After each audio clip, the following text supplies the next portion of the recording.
It feels kind of unfair almost at this point what happened to Disney's Pinocchio.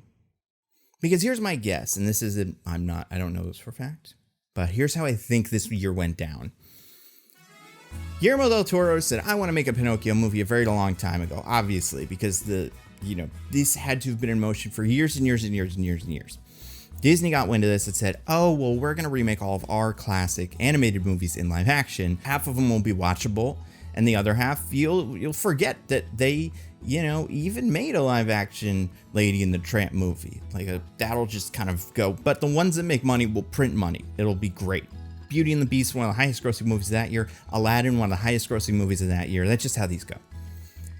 And obviously, I think Disney knew the Guillermo del Toro one will probably be amazing. And it was. And they said, well, we have to get ours out first then. Because ours can be fine and still make money.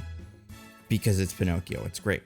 But after his comes out, after he's captured that, we are going to look really bad if we make one that's not as good as his.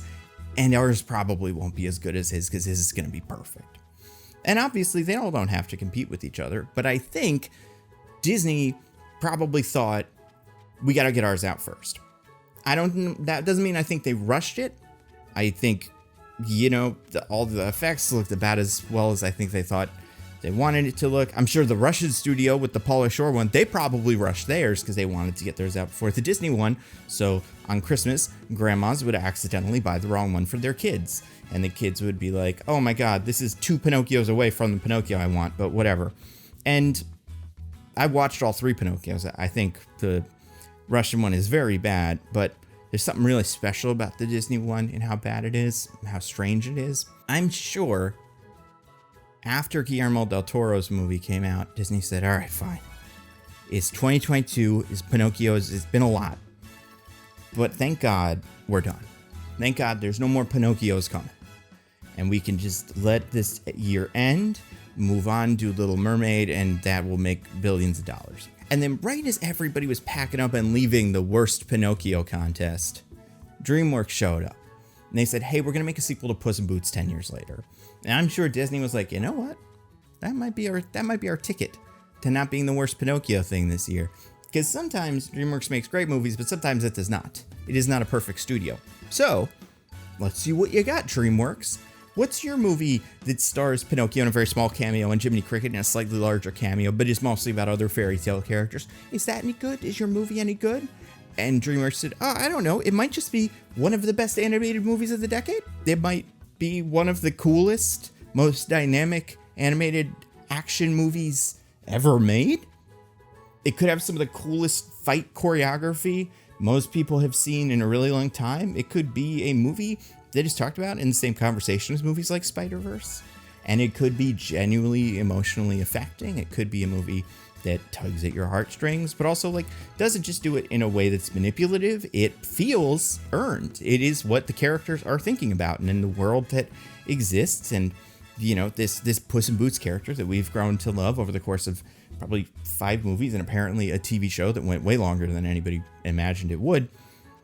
It feels like a logical next step for him. They'll throw in some new characters people like. A lot of famous actors will have some fun cameos, and it'll be one of the best movies of the year. Is that cool, Disney? That's cool, right? You're not mad that we're gonna make a movie that's so good it retroactively also makes your Pinocchio movie worse? No? Do I think they all need to compete? No, of course not. But they will when they make the same movie. When everybody makes the same movie, everybody gets the same assignment, make a movie with Pinocchio. And the Disney one is so bad. So bad. The Russian one is laughably bad. The Guillermo del Toro one is amazing. And then the DreamWorks one is also amazing. It's just insane to me how this year played out. I loved Puss in Boots 2: The Last Wish. I cannot impress enough upon you. You probably have not really thought about that movie this much. And that makes sense, right? The amount that I'm talking about it, it's not the same as people have been talking about Avatar or, some of the Best Picture nominees or other movies that are coming on to streaming. Like The Menu just came on streaming. I've seen a lot of people posting excitedly about that because it's great. But this Puss in Boots movie did kind of slip in under the radar a little bit, and it's making fine money. I think it'll do well. I think it'll probably, if for nothing else, get a Shrek sequel going, get people excited about that if it teases it, even a little. But yeah, Puss in Boots: The Last Wish is so damn good. Like it's really surprising. I did not expect to love it. I expected to like it. I love cats. I love Antonio Banderas as Zorro in that movie in the 90s and the sequel kind of, but like, I think that's a fun character. So the idea of taking that character and making him a cat, animating it works. I'm sure if I watched Puss in Boots 1, a movie that I actually probably have seen and don't remember very much of, I'd be like, yeah, that's fine. But man, they went so hard on the action, on the writing. It has such a creative story. It is very mature, but it's also like, it's not just mature because there's two things about it that I think are surprising as a story. First of all, it's dealing with these themes that are pretty complicated and like are not your average, like Shrek. Like, oh, am I gonna be a good Shrek or not? Like it's about a cat who is on his last life and who has to contemplate the meaning of life, right? And like the value of life and his identity as a fearless hero. But at the same time, it doesn't just have him do that by just kind of doing a regular adventure. The adventure at the heart of this movie is also very like aggressively interesting. It's very dynamic. I'm going to use the word dynamic a lot, but it really goes out of its way to not only adapt a, familiar fairy tale trope and story, but also say, what's the most interesting way that can reveal things about our characters, about Puss, Kitty, the bad guys, who I'm not really going to get into too much, but are really great. And it succeeds 100%. It's so good. The fight scenes, specifically the big action set piece at the beginning that you see in the trailers, and the fights at the end are phenomenal. Like, probably the year's best? I honestly don't know. It's crazy to me this year, 2022, by the way, not 2023, but the year this came out began with Everything Everywhere All at Once, existential crisis fought via martial arts, and ends with Puss in Boots 2, existential crisis fought with martial arts. Like, that as a concept is so awesome. I wish there were more movies that were that. And I think, to a lesser extent, Doctor Strange was kind of that.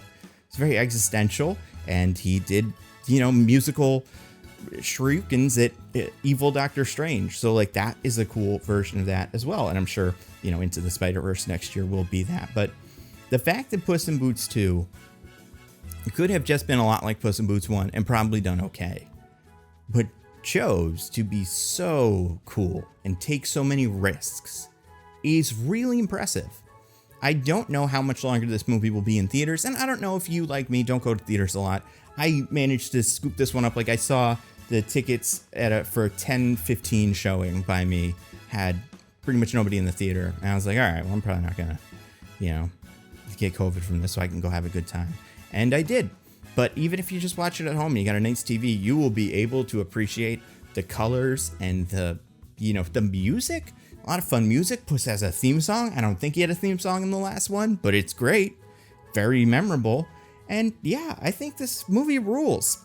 If it weren't for Guillermo del Toro's Pinocchio, I would say this is the best animated movie of the year. Like, it easily should win Best Animated Feature, and when Lightyear wins, it would be one of those things where everybody's like, man, Puss in Boots 2 was the good one, though. They got robbed. And like Wreck-It Ralph got robbed that one time. But I think we're gonna look back once this hits VOD and people start watching it and like putting the fight scenes on Twitter and TikTok and stuff. People go, oh, that movie was pretty incredible. It was pretty cool.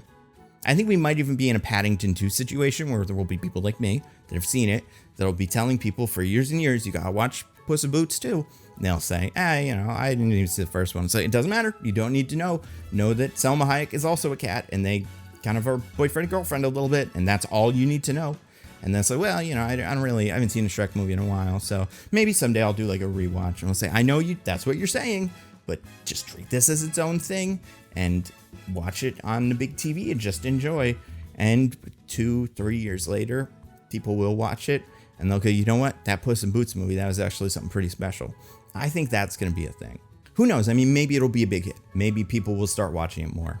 And I do think DreamWorks kind of left this movie out to dry. Warner Brothers knew to move Aquaman and Shazam and stuff away from Avatar 2 because Avatar 2 was going to get all of the attention, regardless of how good their movies were.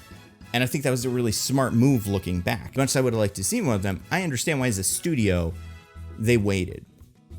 I kind of wish DreamWorks had done that too. I wish this movie came out in February and it could be a big surprise hit that people wouldn't expect. And the headlines could all be like all of the, Variety and the movie websites and film Twitter would all be like, Puss in Boots is really good. Puss in Boots is really good. And not just kind of like Avatar's amazing. Here's all the Oscar movies, also maybe Puss in Boots.